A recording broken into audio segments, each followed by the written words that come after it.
Hi there, Dr. Alan Christensen here. I want to talk about a very powerful practice of just basic meditation. People often ask me about whether this is something that I've done or studied or find useful. You know, the evidence on meditation improving health and psychology is overwhelming.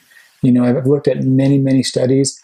I've never seen a single study that suggested that there was not very clear, tangible benefit. And we see medical improvements, digestive function, cardiovascular health, blood pressure, immune function.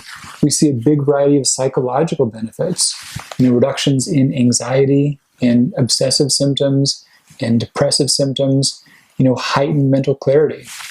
And we see a lot of functional improvements, things you might not guess: athletic performance, motor skills, fine motor abilities, also creativity, also scores of happiness and engagement. These things all get so much better with meditation. Now, a barrier, and I almost wish that we had a new word because many have a lot of baggage wrapped up around the word. Many think about, wearing a robe or maybe engaging in religious practices that are not a fit for you. But at this point, the data is so strong that you don't need to join a group or change your beliefs in any way. It just takes some simple habits. And it turns out that our mind, our whole nervous system, has this deep natural relaxation response, as one person called it. It's hardwired and built into us. So there's techniques that help us activate that and get to it more readily. The other perk about meditation is psychological growth. So what do I mean by that? Well, there's stages that we go through throughout childhood especially. So for example, at one stage, children cannot identify something that they're not looking at. So you could have a sheet of paper that's green on one side and blue on the other. And you can show them the paper. Here's both sides. You see it. You see both sides. And you could say, okay, what color do you see? What color are you looking at? And they could say, oh, I see the green side. And you could ask them, okay, what color do I see? I'm on the opposite side of them. At some ages, the children could not think outside of their perspective. They would think, oh, you're seeing green also. And you could flip it and say, remember, this is blue. Yeah, but I'm seeing green, so you must see green. But then, somewhere around 3 to 5 years of age, kids can say, oh, I'm seeing the green side, but you must be seeing the blue side. So that's one of the stages of psychological growth. And there's all these benchmarks that happen up to about our young adulthood. And there's other changes that tend to occur after the typical years of retirement. But between those two, you're kind of stuck. So in most cases, your level of psychological maturity does not progress during the working years, with the exception of those who are regularly meditating. They end up decades and decades ahead of measurable levels of just psychological maturity. And maturity might sound kind of like stodgy, but the trick is it actually means fun. So those levels of clarity allow you to be in a greater state of engagement and have deeper levels of enjoyment and have greater amounts of resiliency. So you've got just greater perspective upon the big picture and the longer term future. And you get less hung up by little speed bumps that always surface. You can see past those easier. So all very big tangible benefits. So if that's the case, what level of complexity is needed for meditation? Well, not much. Lots of research has shown that some of the simplest things, the simplest types of repetition, can be very effective. And they've also looked a lot at timing, duration, frequency, time of day, situation. And I'll tell you guys all about those things. So many have looked at 10-minute sessions twice daily being very effective. Between 10 to 20, you may see more improvement in the longer time frames. Above 20, between 20 to 60, the level of greater improvement is rather small. So you can see clear shifts, though, in even 10-minute sessions. So not much time commitment at all. Time of day, the time you can practice is the most effective time. It's better than time that you will not practice. But if you've got some options, morning is helpful. In many cases, when you have a ritual or a practice that you knock out in the morning, it leaves you with a certain amount of confidence and a certain amount of accomplishment that can carry through and benefit the rest of your day. Also, for many people, they've got a better chance of really guarding and controlling their morning in a way to make a meditative practice be more plausible. So mornings are great, but again, don't let that be a barrier. Anytime can work. So where to do it? Also no wrong setting. Some people have done this even during commutes on public transportation. It's possible. Ideally, you've got a quiet space in which you will not be interrupted. If you have the access to do that somewhere in a natural setting, probably even that much greater benefit. But just some quiet space where people know not to come and interrupt you, and you don't have your phone right there. You've got these distractions away.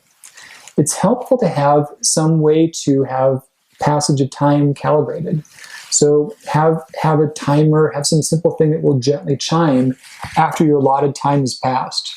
And make sure it works properly. I've been in meditations before to where I'm thinking, okay, it should have been 20 minutes. How long has it been? Is the timer going to go off? I should be done sometime soon. And you can really get stuck into a spiral.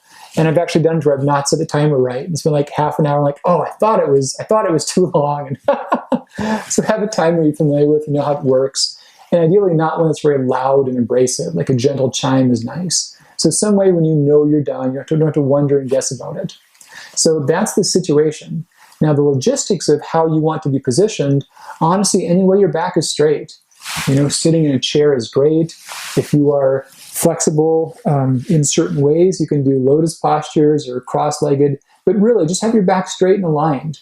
You wouldn't want to be lying, so you're going to totally fall asleep or zone out.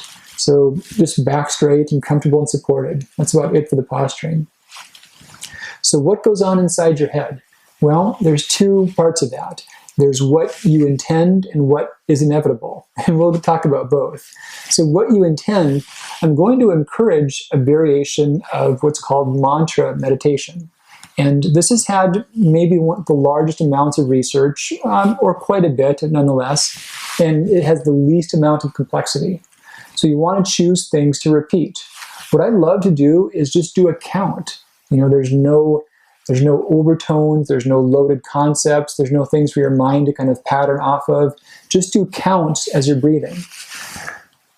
Typically I'll go, and this will be said in my head, 1, 2, 1, 2, 1, 2, 1, 2. So you want to pace about like that. As you sit for a few moments, your breathing often gets slower.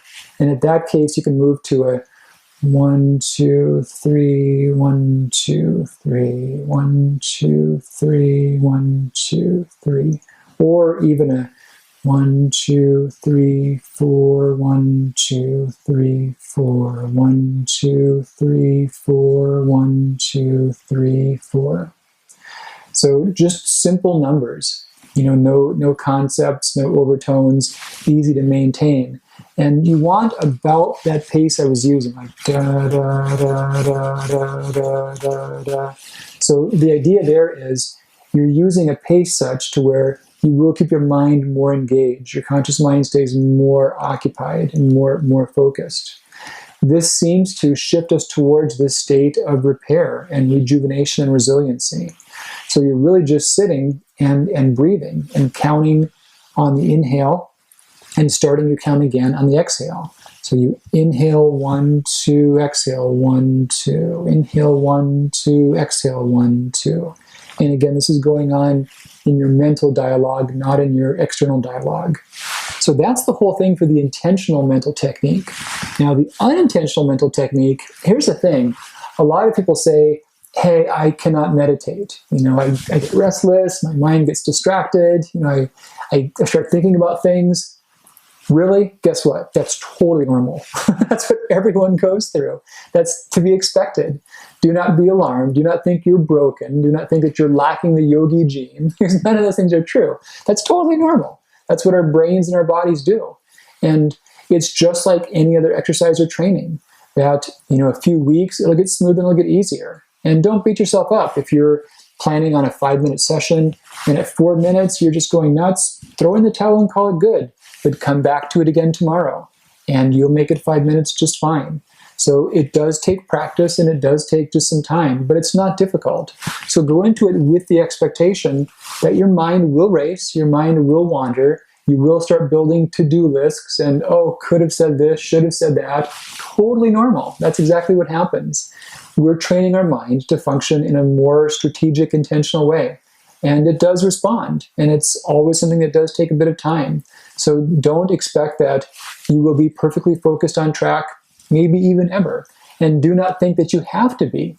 Do not think that you have to reach some blissed out, perfected mental state before you see those benefits, because that's not true. That they've shown that you can bumble through it, as we all do when we start it and get the hang of it, and you still see big tangible changes to your health. They've even shown that just a few days with no prior training, people see clear improvements in stress response measurements and blood pressure. So no matter how bad it goes, it's still very helpful for you. So don't get alarmed or worked up about that. What will happen over time is that you will become more and more aware of these thoughts and habits, but not attached to them. At some point, they will be to you what clouds are passing through the sky. They are events that you do not choose, but you do not dislike. They are not bad. They are just there passing along. And your thoughts will become the same thing. They will not stop, and you will not need them to. But that same equanimity or poise will spill through to your day-to-day life.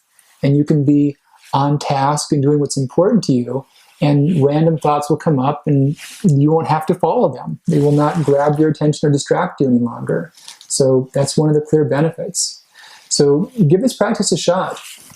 I'm going to challenge you to do a week, do 10 minutes in the morning.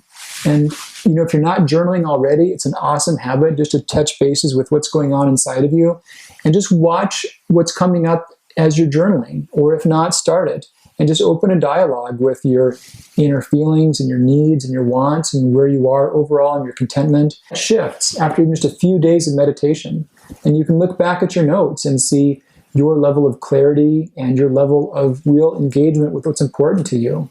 So give it a shot for a week, 10 minutes, counting as you're breathing. It's that crazy easy, and it's super helpful. Thanks for hanging out, and I look forward to seeing you really soon.